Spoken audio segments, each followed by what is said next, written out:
Good morning. I finally came up with the hashtag Weight Check Weekend for those of you who want to follow Jerry and Trix Rehab.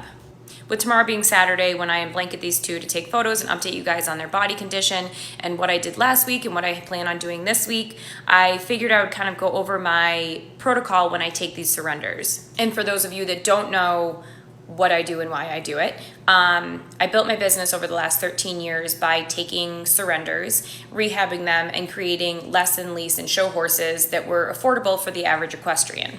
Sometimes I literally show up in people's driveways and say, hi, do you want to get rid of your horse? Cool, sign this, and then load them up. Or word of mouth, a friend of a friend of a friend said that you would take my horses from me, and for whatever reason. Some will ask why I spend the money, why I don't just put them down, they're old. The reality is it's not my job to put them down, it's the owner's job to put them down. But if you haven't caught on, these people aren't putting their horses down, they're surrendering them. So that means that the horse is either going to die where they're standing in the pain that they're in, or they're going to go to auction. So I step in between all of that and provide them the best life that I possibly can. So I usually start with either the vet, the farrier, the dentist, or the chiro. How I decide what to start with is based on the horse's body condition, personality, soundness, and history. If the horse's body condition is bad, I start with the dentist because that is how a horse consumes calories. If the horse has a bad personality, define that however you'd like, I will start with the chiropractor or ulcer guard or both. If the horse isn't sound, I'll start with the farrier because it's easiest to start from bottom up.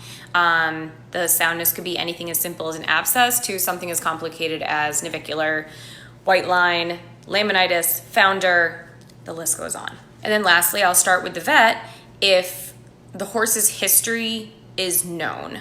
So if I'm not going into this blind, if I know the horse has been a show horse or a trail horse or a kid's horse or, a Craigslist purchase, I know that I can start with the vet to be like, hey, what do you see?